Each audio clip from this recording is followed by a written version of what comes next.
Tonight, Donald Trump is surging in new national polls. Former Speaker of the House, Newt Gingrich, is here tonight with reaction. Donald Trump does not have the temperament to be our commander-in-chief. Then Hillary Clinton has multiple coughing fits, all on the campaign trail. Laura Ingraham and Herman Cain weigh in.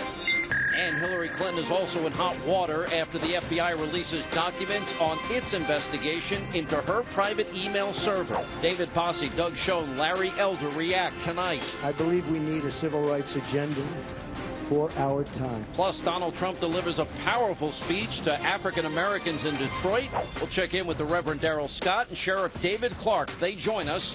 Plus, all of that, and we speak with Wiki-leaks founder Julian Assange. Hannity starts right here, right now.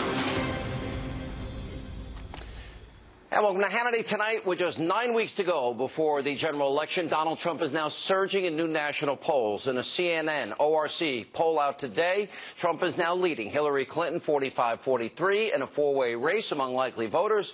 And according to the same poll, look at this. Trump has a commanding lead among independent voters, topping Clinton 49% to 29% in a four-way race. And the latest Fox News poll shows a very close race. Clinton and Trump at a dead heat in a four-candidate contest, with Clinton's small lead now falling within the margin of error. Now, here's what's interesting. When it comes to key swing states, a Reuters poll now shows Trump leading or in a tie. For example, in Iowa, Trump is beating Clinton 44-41. Maine, when has a Republican competed in Maine last? Trump and Clinton are tied 42%. There's a very close race going on in Michigan. Donald Trump is leading 42-41. In New Hampshire, Trump is up 45-44. And over to Ohio, no Republican has won the White House without the Buckeye State. Trump is up 46-43. Look at this. The state of Wisconsin is all tied up. Trump and Clinton both have 38%. And with the polls now showing this race tightening, Donald Trump is campaigning very hard. By the way, if anyone's low energy, it's not Jeb Bush, it's Hillary Clinton. Look at Trump. My opponent wants a 550% increase in Syrian refugees over the large number that are already coming into the country through thousands and thousands through President Obama. She is running to be America's Angela Merkel, and you see what happened to Angela Merkel of Germany. They had a massive defeat recently in the elections because Germany has had problems like it's rarely seen before. And look at France and look at other countries. It's catastrophic, folks. It's catastrophic. I have friends that go to France every year. They love it. I say, how did you like it this year? They say, we don't go to France anymore. France is in France. Pretty tough. We'll go to North Carolina instead, okay? I think so. I'm also going to notify all countries that refuse to take back dangerous, illegal immigrants who have committed crimes in this country that they will lose access to our visa programs and many, many more little goodies if they continue to refuse to take back the criminals that have been placed in our country. Here now with reaction, former Speaker of the House, Fox News contributor Newt Gingrich. All right, these polls are very reassuring. You're smiling. That's never a good sign. We got a lot of game left to play. But certainly in the last 3.5 weeks, things have changed. I would argue he's on message. He's only comparing his record, the failing record of Obama and Clinton, versus his vision for the country. And I think his outreach in Baton Rouge to the Mexican president, to this church in Detroit, has served him very well. Thoughts? Well, I think, first of all, if you're Trump, you have to feel pretty good at the tremendous comeback from the week after the Democratic convention, when the polls were terrible, people were writing him off, etc. You look at a place like Wisconsin, where they're now tied. That means that Ron Johnson's reelection campaign to the U.S. Senate has a big boost. You look at Ohio, where he's now ahead. That means that Rob Portman's reelection to the U.S. Senate has a big boost. You look at Iowa, where Chuck Grassley's going to get reelected. But this is all coming together in a positive way. But remember, you have 63 days. My prediction, I've been on this theme for a while, my prediction is that it will get better for Trump, it will get worse for Clinton, and to the degree that Trump stays focused on two things: sticking with the teleprompter, which he does as well as anybody I've ever seen, and he's making his points, and he's coming across very, very effectively. And second, continuing to do things that are bold. It was bold to go to Louisiana while Hillary Clinton stayed hidden in Long Island raising money. It was bold to take the Mexican president's invitation and then to look equally presidential in that press conference. I mean, anybody looking at that could say Donald Trump clearly can be president. While Hillary Clinton stayed hidden in Long Island raising money. It was bold to go to Detroit. And by the way, it was very bold to go to Youngstown, Ohio. The largest county fair in Ohio is in Youngstown. Youngstown is historically, Mahoning County is a very Democratic base originally. He had huge crowds. He and Mike Pence were there together. They had huge crowds in Youngstown. If Trump carries eastern Ohio at the margins that are building, he's going to carry the state. And there's a wonderful cross-Trump, to use a phrase from Bridge, between Rob, who's really doing a great job, Rob Portman, from Cincinnati carrying the suburban areas, and Trump carrying the Ohio River Valley. If they mutually reinforce each other, Ohio could get to be a very good state. You know, it's amazing how immigration and the issue of refugees, it's always peace and prosperity that drive elections. It's big here. I showed on the air last week that Hillary Clinton has flip-flopped on driver's licenses for illegal immigrants, on building the wall she's flip-flopped, on sanctuary cities she's flip-flopped, on welfare and health care benefits. She's flipped and flailed all over this. Watch this. You were there. You're in this video in 1995. Listen to Bill Clinton talking about immigration. All Americans, not only in the states most heavily affected, but in every place in this country, are rightly disturbed by the large numbers of illegal aliens entering our country. The jobs they hold might otherwise be held by citizens or legal immigrants. The public service they use impose burdens on our taxpayers. That's why our administration has moved aggressively to secure our borders more, by hiring a record number of new border guards, by deporting twice as many criminal aliens as ever before. We are a nation of immigrants, but we are also a nation of laws. It is wrong and ultimately self-defeating for a nation of immigrants to permit the kind of abuse of our immigration laws we have seen in recent years, and we must do more to stop it. Kind of sounded a lot like Donald Trump, don't you think? Yeah, I have to give, really, this was a remarkable moment. I had actually forgotten that line. That was the very first State of the Union that I was part of, and I saw Dr. Ben Carson on TV Sunday, and he referred to that, and we pulled that section, and I thought to myself, this is the Clinton-Trump plan, and we should ask Hillary Clinton how she feels about Bill Clinton's plan, because it is remarkably like Trump. And by the way, today I saw a 6-minute local news report from San Diego on illegal immigration into San Diego this last week. It is so startling, it's unbelievable. Well, we'll play this again tomorrow, but I've got Hillary flipping and flopping and flailing like, you know, John Kerry. I voted for $87 billion before I voted against it on everything involving immigration. Let me go to this other issue. You and I have discussed at length for years the need for the Republican Party to reach out, in particular to the black community, where under Obama there's been a 58% increase of black Americans on food stamps. Millions more black Americans now are out of the labor force and in poverty. A 20% increase black Americans not participating in the labor force. Jesse Jackson, they ran this ad about Trump and the KKK and the Confederate flag, but this is what Jesse Jackson said about Trump. Does this help Trump? I do want to express thanks to you, Donald Trump, for being with us tonight.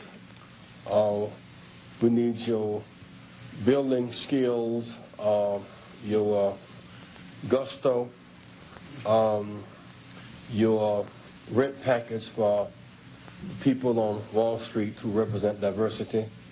And we thank you for coming tonight. Let's give Donald Trump a big hand. In terms of reaching out and being inclusive, he's done that too. And created for many people a comfort zone. When I ran for the presidency in '84 and '88, he came to our business meeting here in New York because he has this sense of the curious and a will to rest to make things better. 1999. I've been to Trump Tower. I see the people and the diversity of people that work there. I think that kind of takes the sting out of that phony race-baiting ad that Hillary's campaign is using. I think the Trump campaign would be well served to take that clip, put it on every black radio station in the country, and say, who are you going to believe? You know, Jesse Jackson or Hillary Clinton? And you're exactly right. By the way, Jackson refers back to meetings with Trump in the 80s when Jackson was running for president. He said, Trump came to my business meetings because he was openly curious about what was going on. So this idea that the speech in Detroit is a sudden, last-minute event, Donald Trump has been concerned about in solving America's problems for his entire business career, talked about it in the 80s, got the cover of Time magazine in '89 because he was more than just a businessman. He's tried to figure out how to help the country. And well, let me ask this. Go ahead. Clinton aged 327 times. They didn't remember information about the private email server. 327 times. Hillary couldn't remember 40. One of the excuses she made is, well, I didn't know if I was briefed because, and we'll get into this later, because I had a concussion in 2012. Now, I want to say that in light of, here's the media on her plane, and these are the questions, the media, the real tough questions they've been asking her. Welcome to our big plane. It's so exciting. What do you think? I think it's pretty cool, don't you? You're supposed to say yes. Are you glad to have all of us? Amy, watch the camera. I am so happy to have all of you with me. Have you missed us? I've been just waiting for this moment. How was your Labor Day weekend?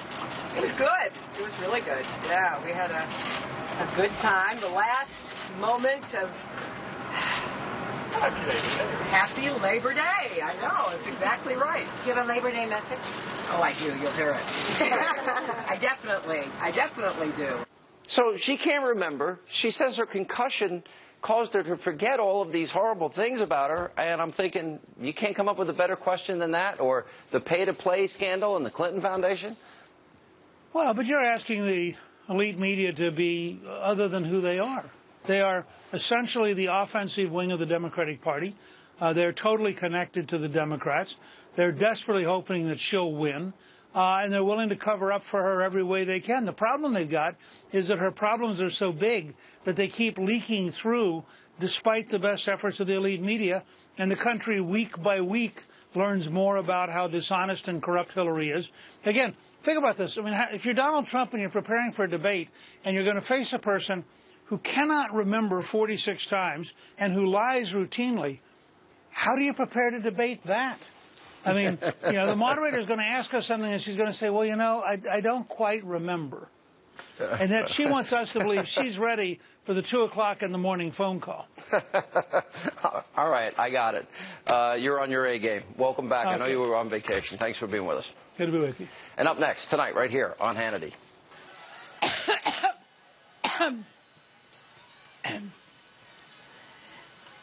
Every time I think about Trump, I get allergic.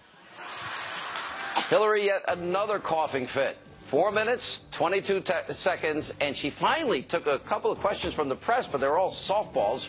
Herman Cain, Laura Ingraham weigh in next, and then later, Wiki-leaks founder Julian Assange. He said he's going to be releasing significant information about Hillary Clinton that will derail her campaign. Well, he'll be here to tell us what may happen next. That and more.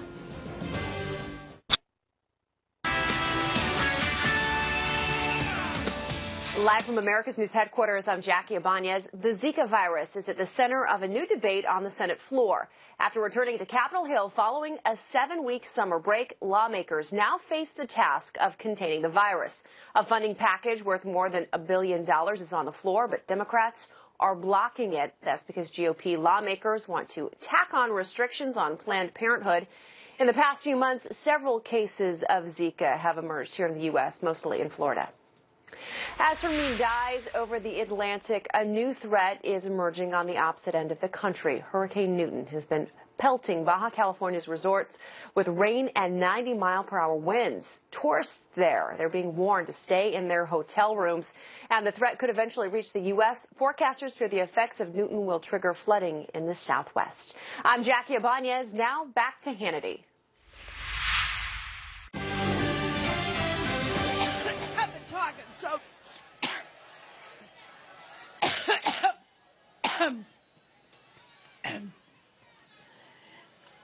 Every time I think about Trump, I get allergic.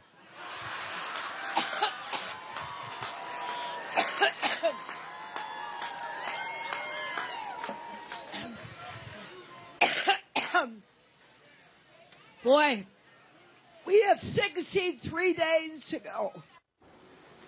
All right, Hillary Clinton having one of her frequent coughing fits. I think this went on 4 minutes and 22 seconds at a rally in Cleveland, Ohio yesterday, but that was not an isolated incident. She had another coughing fit and attack while speaking with reporters on her campaign plane. Take a look.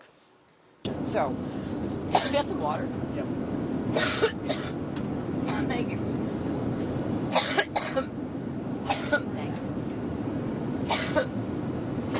Excuse me.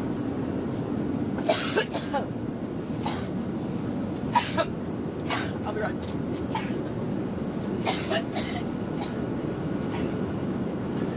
Well, Maroon, you're up.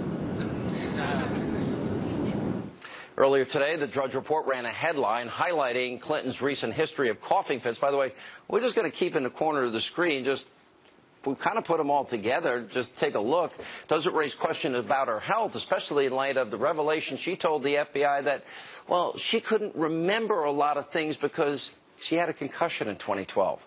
Well, I thought it was a conspiracy, according to CNN, if you bring up the idea about Hillary's health. Here with our discussion, editor-in-chief, LifeZet.com, nationally syndicated radio host Laura Ingraham, also Fox News contributor, a nationally syndicated host himself. Herman, we're all talk show hosts here. All right, but you can watch Hillary. She has these coughing fits, one after another after another. Then we find out she used as an excuse, Laura, the fact that she had a concussion, why she couldn't remember if she was briefed or not. As it relates to how to secure emails. So do we now have a right to inquire a little bit more deeply about what the situation is with our health? Yeah, as a former white-collar litigator, I would say that Hillary Clinton opened the door to questions about her health. Sean, when she claims that she doesn't remember basic elements of her duty as Secretary of State, she doesn't remember certain briefings. She doesn't remember the designation on the top of a document for classified information. She didn't remember that she had more than one device. I mean, none of this passes a straight face test. We know that. Well, 14. Yeah, but, all right, so here's what we know, Herman. She couldn't recall all the security briefings. She couldn't recall 40 times. She couldn't recall the security briefings because she had a concussion. How do you forget the whole briefing? And does it raise questions? Her aide destroyed her BlackBerries with a hammer. Her email was targeted multiple times by hackers because once she clicked on a porn link, and she also claimed that the C marking, which everybody knows is classified, was referencing paragraphs in alphabetical order. Now, her aides also said 327 times they didn't remember. She said it 40 times. Do you believe any of this, or is she just lying? And by the way, she's coughing in the background, in the corner there. Go ahead. Well, Sean, she's just lying. I mean, it's one thing. This shows that her staff is pushing her out there despite her physical condition. She needs to get medical help. It's one thing to have one coughing spell, but to continue to have multiple coughing spells and they get longer and longer and longer, her staff is not being sensitive to the fact that maybe she needs to step back. They don't want to do that because it might continue to add to a lot of the rhetoric and a lot of the perception that maybe she's not healthy enough to do this. The other thing is all of these other things that she has denied she's able to remember. Her biggest problem is not coughing. Her biggest problem is lack of integrity, and it's starting to show through with a lot of people, period. 77 days, Laura, no press conference. Her events, they often like 100 people, and it's for the TV cameras, and they never pan back to show that there's no crowd there. Now, you're a lawyer. Is it not evidence of acting intentionally and with a criminal intent? She was asked by Ed Henry, you mean with a cloth? When she was asked if she wiped her server clean, no. She used expensive bleach bit software to make sure God couldn't read them, as Trey Gowdy said. So is that criminal intent? Did they need to reopen this investigation? I think they absolutely should reopen the investigation. They seem to have new information that wasn't brought to congressional attention earlier this year. The information alone about the BlackBerry destruction. How does Jim Comey not even sit in on the interview with Hillary Clinton? Oh, by the way, you mean the same guy that made a document dump last Friday when everybody's on vacation, the way campaigns do? That guy? And let me just, can I say just one thing about the FBI? This is supposed to be an agency, Sean, even in our hyper-political world, that calls balls and strikes fairly, that they're an umpire. They're not on one side or the other. We should be able to trust the FBI to do the proper investigation and come to the proper conclusion without regard to political allegiance or political party. We know that one of the independent investigators at the Justice Department actually gave money to the Obama campaign, both in 2008 and 2012. This, I think, hurts the integrity of the FBI. And again, eats away at the public's trust in government. None of us could get away with smashing potential states' evidence with hammers. Good luck to you, Laura Ingraham. Yeah. I'd like to see you bash up your phones with your computers. All right, last word, Herman. Well, Laura is exactly right. Unfortunately, the integrity of the FBI has been compromised by this administration and the Justice Department. That's unfortunate because people have often, for a long time, had a lot of trust in the FBI. They have now compromised their integrity because it is apparent and it's clear that they are trying to hold back and cover for Hillary Clinton, which in fact she has shown that she cannot be trusted. She does not recognize the integrity of classified information, and she is definitely not trustworthy. Guys, we got to continue this. We'll have you back later in the week. Thank you both for being with us. When we come back, WikiLeaks founder Julian Assange says that he has, quote, significant documents that could impact Hillary's campaign. Assange is getting ready to release them, and he'll be here to talk about that next. Also, later on Friday, the FBI released their report on Clinton's private server. The document dump came on a holiday weekend. Larry, Elder, Doug Schoen, they'll weigh in on that and more on this busy news night tonight on Hannity. And welcome back to Hannity. So in a recent interview with the New York Times, WikiLeaks founder Julian Assange had some harsh words for Hillary Clinton and the mainstream media. Let's take a look. The American liberal press, in falling over themselves to defend Hillary Clinton, are erecting a demon that is going to put nooses around everyone's necks as soon as she wins the election, which he is almost certainly going to do. Now, he was not mincing words there, but that's not all. In other interviews, Assange has said that he has, quote, significant documents that would be damaging to Hillary Clinton's campaign. Here to join us and explain more, the man himself, WikiLeaks founder Julian Assange. Julian, how are you, sir? Welcome to the program. G'day, Sean. I'm well as can be expected for being detained for 6.5 years without charge. You know what? I understand. You know, part of me in the beginning was conflicted about you. And I'll tell you why. I believe in privacy. I believe that people, especially when it comes to private emails, personal emails, etc., and I think people have a right to that privacy. On the other hand, you have done a lot of good in what you have exposed about how corrupt, dishonest, and phony our government is, and I applaud that. I think that's good that we know that. Do you understand people when they talk to you about the privacy issue? I do, and we've exposed a lot of governments. WikiLeaks has, we specialize in bringing the First Amendment to the world, and we were always very surprised that one of our biggest battles would be trying to bring it to the United States under an Obama administration. Yeah, that's interesting you say. Why do you say that that's a surprise to you? Well, because if you see the rhetoric coming out of the Democrats is that they're pro-civil liberties, and an important part of civil liberties is respect for the First Amendment and the rule of law. And that is broken down under the Obama administration.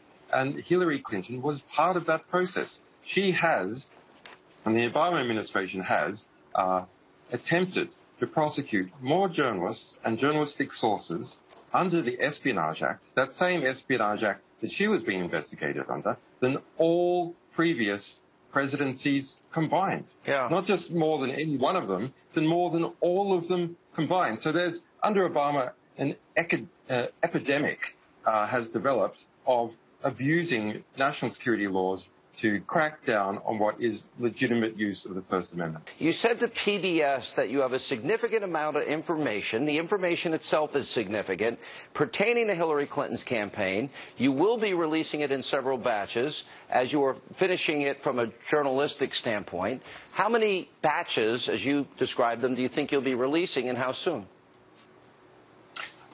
Tricky question, Sean. Well, that's actually a pretty simple one. That's not tricky. The first batch is reasonably soon. We're quite confident about it now. We might put out some teasers as I don't want to promise anything because you have to see how the formatting goes, but we might put out some teasers as early as the next week or the week after. Last question. It's not really hard to hack into these even secure systems, is it? I've talked to some real smart computer friends of mine. They say it's far more simple than anybody would ever know. Is that true? It is. I just want to say one thing. In the FBI report released Friday, I agree with your analysis. It is very strange that was released Friday afternoon on a Labor weekend. I do think it draws questions as to what sort of game the FBI is trying to play. But there is, Hillary Clinton says that she can't remember what a C in brackets stands for. Everyone in positions of government and in WikiLeaks knows it stands for classified confidential. And in fact, we have already released thousands of cables by Hillary Clinton. Here she is, Clinton. See, that's her signature, Clinton, with the C in bracket right there. Wow. Thousands of examples where she herself has used this C in brackets and signed it off, and more than 22,000 times that she has received cables from others with this C in brackets. So it's absolutely incredible for Clinton to lie. She is lying about not knowing what that is. But it's a bit disturbing that James Comey goes along with that game. Wow. Julian Assange, fascinating. I do hope you get free one day. I wish you the best. Thank you for being with us. Thank you, Sean. All right, we'll have part 2 of that interview coming up tomorrow. Now, the FBI did a huge document dump on Friday, releasing its report on the investigation of Clinton's email server. Larry Elder, Doug Schoen, weigh in next. Plus tonight. I fully understand that the African-American community has suffered from discrimination and that there are many wrongs that must still be made right. Now, Donald Trump spoke to members of an African-American church this weekend. His outreach to the black community continues. We'll play highlights, get reaction from the Reverend Darrell Scott and Sheriff David Clark as we continue tonight right here on Hannity.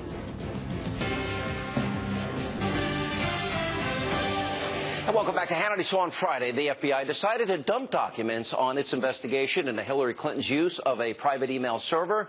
And what was made public is absolutely stunning. Now, again, they did this before a holiday weekend. Now, according to the FBI report, Clinton used 13 mobile devices for email, and none of them could be recovered by the FBI. Why? Because some of them were destroyed by an aide of her that used a hammer on them. Now, members of her staff deleted emails after receiving a congressional subpoena. Now, Clinton didn't know that the letter C marking on documents meant that it was classified. She blamed her 2012 concussion for not being able to recall security briefings, and Clinton also told the FBI that she couldn't recall or didn't remember specific details nearly 40 times, and the list of what she couldn't recall includes, quote, when she first received her security clearance at the State Department, receiving classified training, using her power to classify documents, who had access to her emails, and receiving emails that should not have been on an unclassified system. Now, the timing of the release by the the FBI and its director, James Comey, is so stunning that even members of the mainstream media are questioning if it was done to protect the Clinton campaign. Let's take a look. There's so much to say about the FBI's conduct here. Those who are skeptical about how he's done this, look at the Friday release. The guy has not had a press conference. He talks about transparency. I've become increasingly critical of him. I know he's got a sterling reputation. Not anymore with me. To release this on a Friday as if he's an arm of the Clinton campaign, I'm just stunned. Because there's a lot of information in here that's of great public interest. And if you really cared about transparency, you would say to yourself, is the best time to release this to get a full public hearing on Friday before Labor Day? By the way, no, following up and Very good point. And according to former federal prosecutor Rudy Giuliani, he says the report proves that Clinton is lying and broke the law.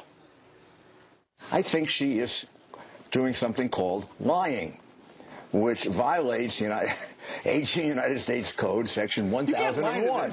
That is what Martha Stewart went to jail for one lie. For a couple of years, one lie about a financial matter that had nothing to do with our national security.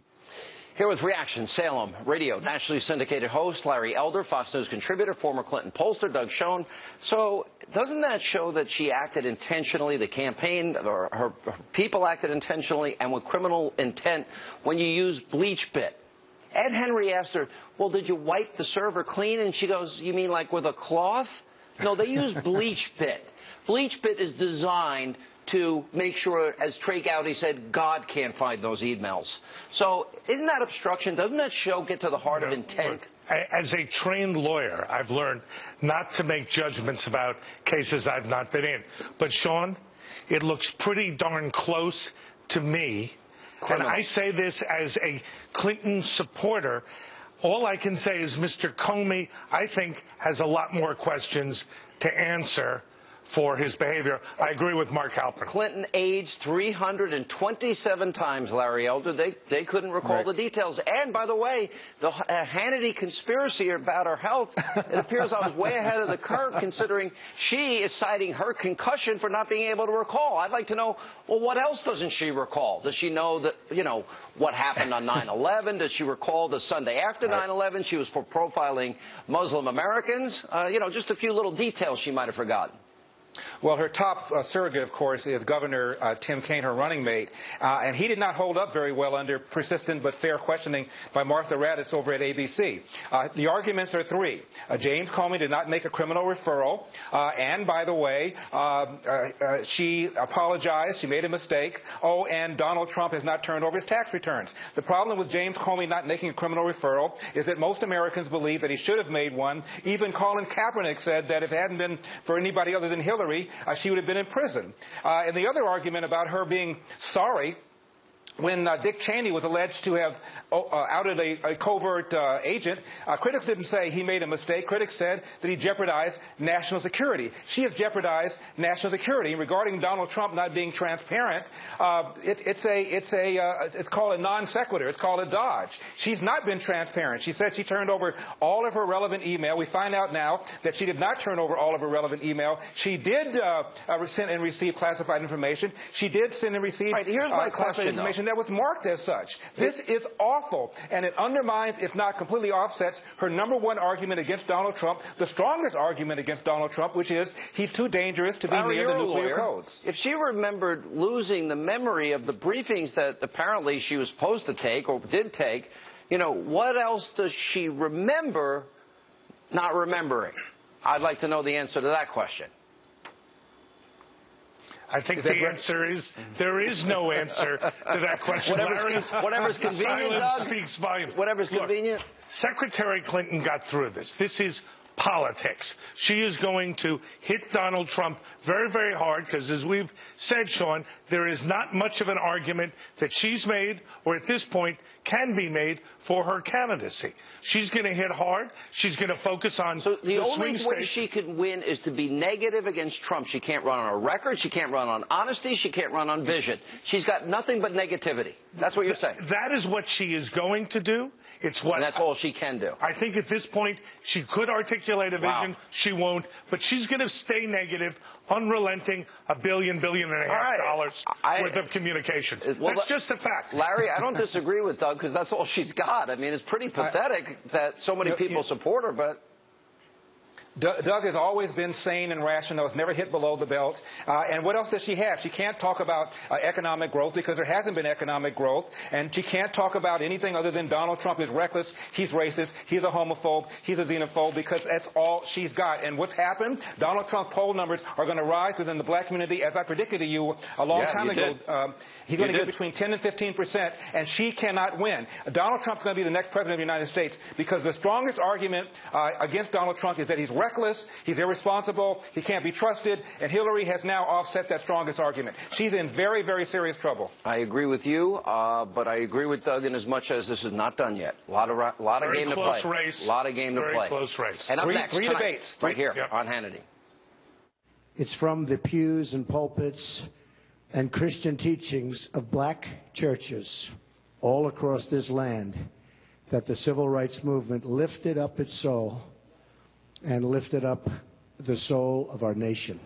Donald Trump's outreach to the black community continues as he traveled to Detroit this holiday weekend. He spoke to members of an African-American church. We're going to play highlights. We'll get reaction. He got a standing O. The Reverend Darrell Scott was there. Sheriff David Clark will join us as well. Straight ahead. So on Saturday, Donald Trump traveled to Detroit, where he continued to reach out to black American voters. This time, he gave a heartfelt speech to members of an African-American church. Let's take a look. It's from the pews and pulpits and Christian teachings of black churches all across this land that the civil rights movement lifted up its soul and lifted up the soul of our nation. Today, I just want to let you know that I am here to listen to you, and I've been doing that. I believe we need a civil rights agenda for our time, one that ensures the rights to a great education, so important, and the right to live in safety and in peace. I fully understand that the African American community has suffered from discrimination and that there are many wrongs that must still be made right. It is my prayer that America of tomorrow, and I mean that the America of tomorrow will be one of unity, togetherness, and peace. And perhaps we can add the word prosperity. Okay, prosperity.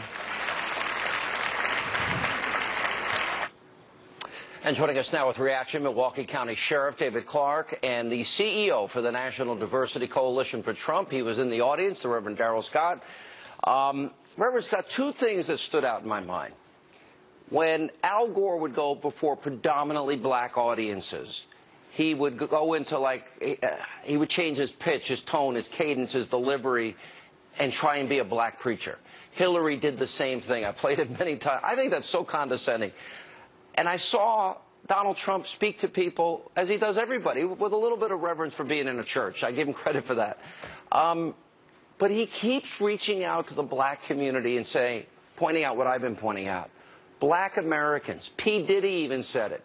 They got shortchanged by Obama's promises. They're not better off. A 58% increase in the Obama years, black Americans now getting food stamps. A 20% increase, black Americans out of the labor force.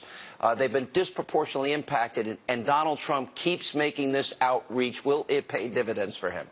I think it will. I mean, Donald Trump is saying things that need to be said, but politicians don't like saying, especially if you're with the incumbent administration, because any disparities or disenfranchisement on behalf or on the part of black America reflects negatively on the current administration. I mean, it's been 8 years of this current administration, and this is where it has gotten us. That's why I don't take offense to him saying, what do you have to lose? Because we've lost just about it. We don't have anything else left to lose. You know, Sheriff, what was your take? I actually thought this was probably one of the best speeches he gave. I like the way he delivered it. I like the fact that he was there. I like Republicans fighting back this false, defamatory narrative that if you're conservative, you don't care about minorities. I've always resented that false accusation.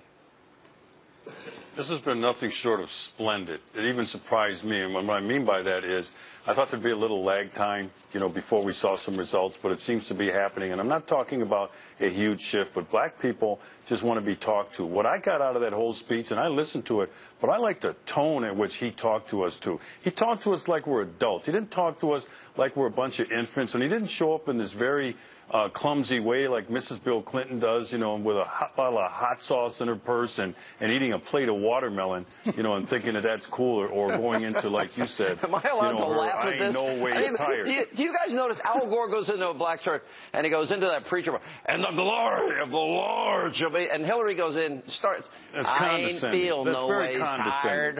What is that? What are they doing when they do that? What the hell is that?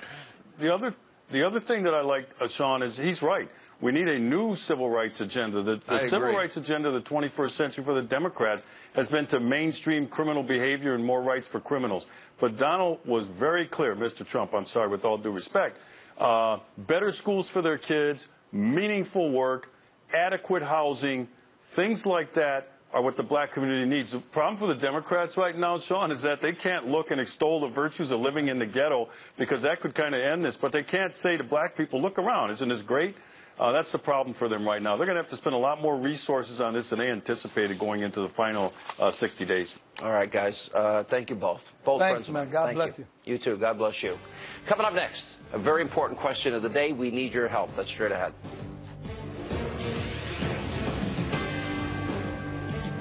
And welcome back to Hannity, and it's time for our question of the day. So what do you think about some of the press softball questions to Hillary that we showed you tonight? Just go to Facebook.com/Sean Hannity, @Sean Hannity on Twitter. Let us know what you think. That's all the time we have this evening. As always, thank you for being with us. 62 days to Election Day as of tomorrow night. Have a great night.